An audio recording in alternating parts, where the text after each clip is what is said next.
What's going on, everybody? And we got some more Meltzer to talk about.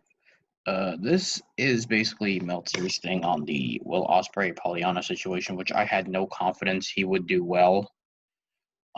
Because I've seen him to be very biased towards people he likes, and Will Ospreay is definitely one of those people. Um, he also recently gave him 5 stars for one of his matches in the G1, so take that for what it's worth. So, and I'm only gonna give my opinion once, and it's now. And I think that Meltzer's kind of peddling Osprey's bullshit just with how he wrote the Observer article. Not so much this, but the Observer article. Um, because like I know he's friends with Osprey, and he apparently hasn't really done anything about like interviewing Pollyanna from what I've heard. Like I remember seeing something where he was asked if he had reached out to Pollyanna, and he said he hadn't because Pollyanna didn't trust him, which kind of makes her allegations of not trusting him ring kind of true and make more sense. Well, that's neither here nor there. I'm just here to read this and maybe critique it along the way. So anyway, let's start with this post he made a few days before the Observer article was written. The only people I felt comfortable talking about in this in in the update were those fired or suspended, or in the case of Cornette, who did a long explanation and thus acknowledged his side of everything. The Observer will be a different story, but it won't satisfy the people who want the list of scummy people. You notice the story hasn't been touched by mainstream media in the US or in UK hardly at all. They know of it. It's too touchy. Honestly, we probably, in certain cases, gone too far at points, not done too little. What? Usually it's covered when you either have civil or criminal proceedings or people lose their jobs. When we've had people lose their jobs and covered those situations, there have been no civil or criminal proceedings. I'm sorry, I'm furious about this, but I am. Last week's issue, I did the best I could given the time and the nature of the story.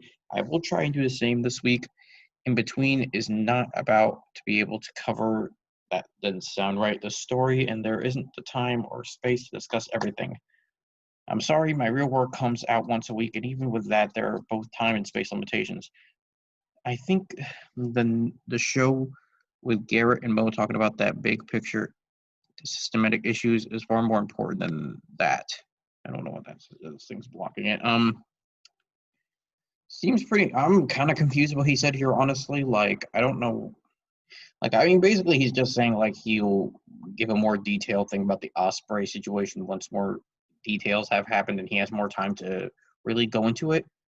And that's what this Observer article is. So let's get into it.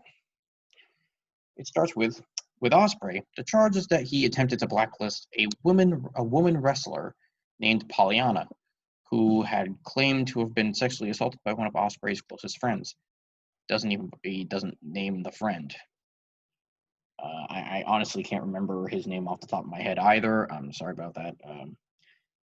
In contacting a number of people who both promoted wrestling in the UK or were deeply involved in that scene, including the bigger promotions as well as statements by Progress publicly, all said Ospreay never did that with them.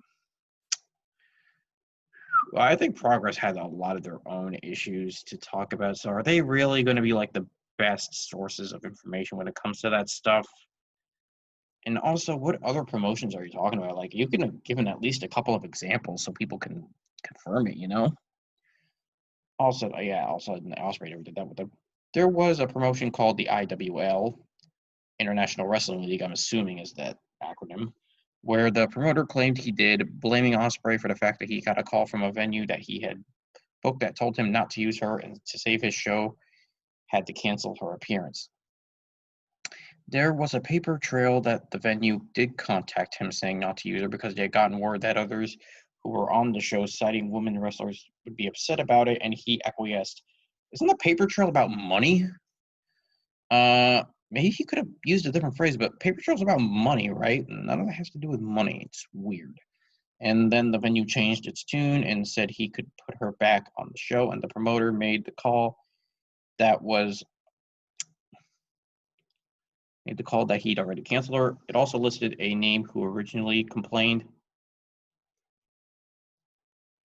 And the name was someone I did not recognize. Of course, it wasn't. It all becomes a sordid mess because you can say evidence was fabricated, or say maybe the guy whose name complained. I think you mean whose name was not available or that you didn't recognize. Whose name complained may have known Ospreay or been asked. It's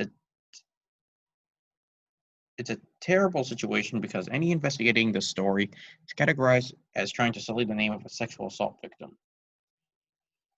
The issues between Ospreay and Pollyanna appear to be twofold. There was the claim of sexual assault against one of his friends, and later Pollyanna and B. Priestley were not on good terms because of the claim that Pollyanna physically bullied Priestley when he got started in wrestling. I think he meant she. That's a very obvious mistake to make, Mr. Journalist. Priestley would go on to become Ospreay's living girlfriend and I believe fiance. Pollyanna later said Priestley said awful things about her to other wrestlers in the locker room. Without mentioning names, Ospreay made a tweet on November 17th, 2017, which mentioned a name, without mentioning a name, which read, I think it's disgusting that people can use social media to accuse people of sexual assault. More than a handful of people know the real you.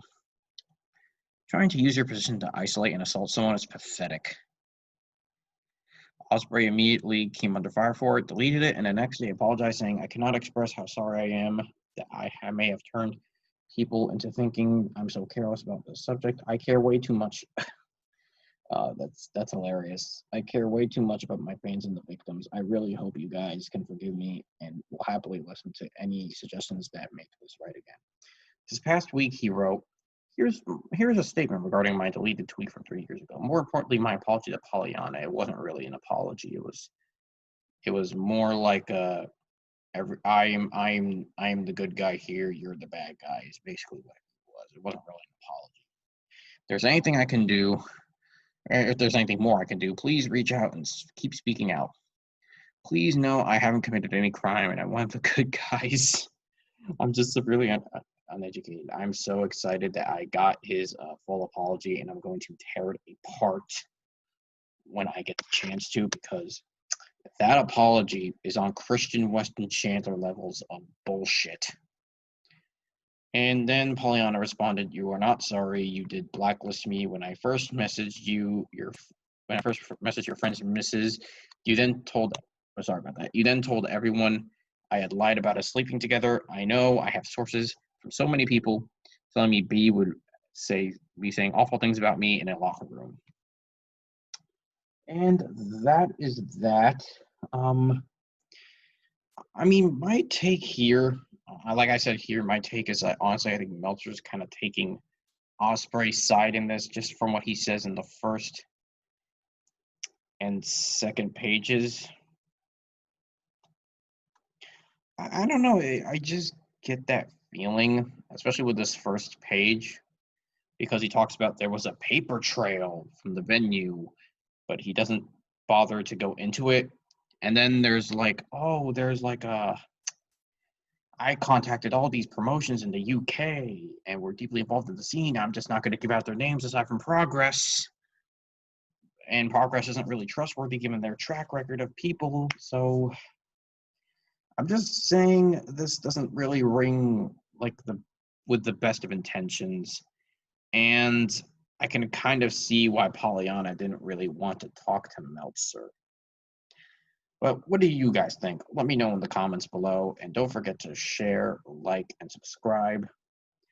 And if you don't want to hear me talk about wrestling drama, go watch my other videos and like and comment on those. Also subscribe to me too, because I do those more often than these. Sometimes I like to do these and talk about people who can be shit. So I'll see you guys next time, where hopefully soon I'm going to tear that Will Ospreay apology into pieces.